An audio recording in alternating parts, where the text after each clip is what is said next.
Bismillahirrahmanirrahim. Assalamualaikum warahmatullahi wabarakatuh. Alhamdulillahillazi hadana li hadza wa ma kunna linahtadiya laula an hadanallah. Asyhadu an la ilaha illallah wahdahu la syarika lah wa asyhadu anna Muhammadan abduhu wa rasuluhu allazi la nabiyya ba'dah. Amma ba'du. Khatibillah rahimakumullah.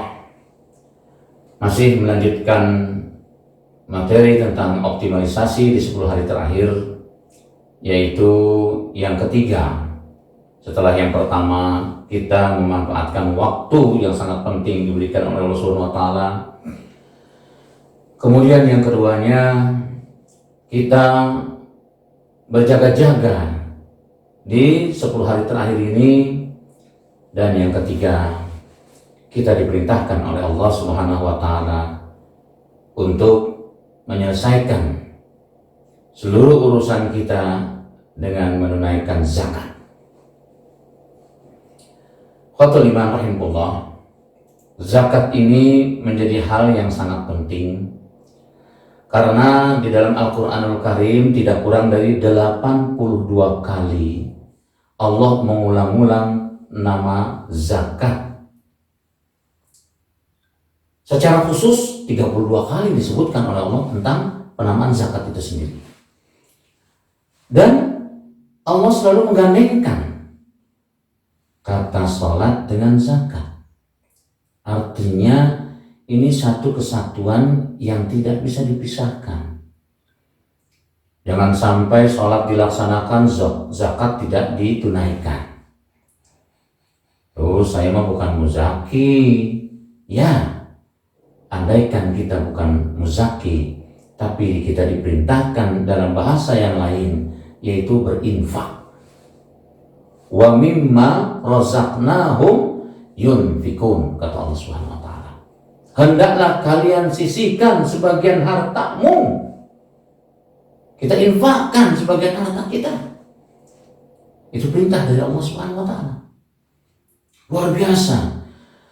Kalau kita perhatikan hasil analisis yang dilakukan oleh Badan Amil Zakat Nasional, bahwa ternyata potensi zakat di Indonesia ini itu luar biasa besarnya, mencapai 233 triliun potensi zakat. 233 triliun itu bukan uang sedikit potensi zakat. Cuman yang jadi masalah kesadaran umat Islam yang sudah menjalankan ibadah salatnya, yang di dalam Al-Quran Allah selalu menggandengkan kata salat dengan zakat, tapi ternyata mengeluarkan zakat terasa berat. Kenapa? Karena dia berpikirnya hitungan matematik, berdasarkan hitungan matematik. Tapi matematik menurut pandangan atau kacamata kita manusia. Kalau kacamata Allah Subhanahu wa taala, Masya Allah, luar biasa. Bagaimana ketika kita menunaikan zakat kita, atau kalau kita belum terkena zakat, kita berinfak atau bersedekah. Bagaimana Allah janjikan di dalam Al-Quranul Karim, padahal kita tahu janji Allah Subhanahu wa taala tidak pernah diingkari. Apa kata Allah Subhanahu wa taala? Ketika kita tunaikan zakat, infak, sedekah kita dari 1 butir, maka menjadi 7 batang. 1 butir itu tumbuh jadi 7 batang. Dari 7 batang itu menjadi 700 ranting. Bahkan kata Allah Subhanahu wa taala berkenaan dengan zakat ini, wallahu yudha'ifu liman yasha. Aku akan melipat gandakan nilai sampai yang tak terhingga banyaknya. Persoalannya, kita yakin atau tidak dengan janji Allah ini? Padahal kalau saja Orang-orang yang telah mendirikan ibadah sholat, kemudian dia memiliki harta sesuai dengan kekayaannya, dia tunaikan zakatnya. Hasil analisis tadi 233 triliun uang terkumpul.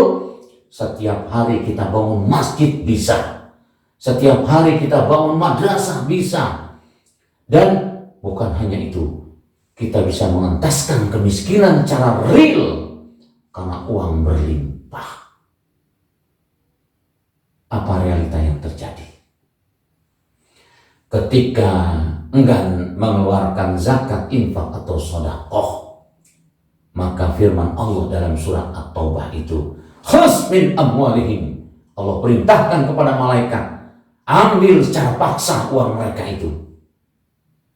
Bayangkan, tidak takutkah kita diambil paksa oleh Allah Subhanahu wa Ta'ala?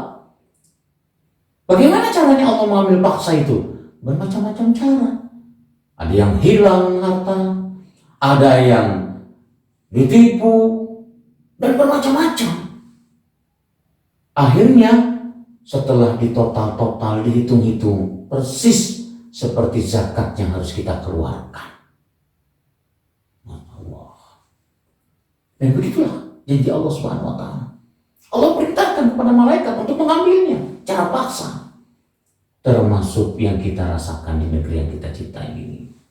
Idealnya APBN yang diterima oleh negara sisihkan 2,5% terlebih dahulu. Ya, idealnya sisihkan 2,5%. APBD provinsi, wali kota, bupati, sisihkan 2,5%. Maka akan mendatangkan keberkahan. Karena sesungguhnya zakat itu akan membersihkan jiwa-jiwa kita yang kotor. Itulah zakat fitrah yang kita wajib keluarkan. Siapapun kita, apapun status sosial kita. Jangan karena kita menerima zakat kemudian kita tidak mau mengeluarkan. Karena itu untuk mensucikan jiwa kita. Setelah kita menerima zakat dari orang lain, maka keluarkan kembali. Meskipun yang menerima dia kembali, tapi niat itu sudah kita tunaikan dalam rangka tazkiyatun nafas, membersihkan diri kita. Kemudian juga yang kedua, ketika kita memiliki harta, kita tunaikan zakatnya sehingga harta kita jadi bersih. Tazkiyatul mal, tidak terkontaminasi dengan hal-hal yang merusak harta kita. Dan yang ketiganya, al-ihtimam bil bi'ah, bahwa ternyata manfaat zakat itu sangat luar biasa. Kita menjadi orang yang peduli terhadap lingkungan. Aqulu qouli hadza wa astaghfirullahaladzim li wa lakum minkum. Wassalamualaikum warahmatullahi wabarakatuh.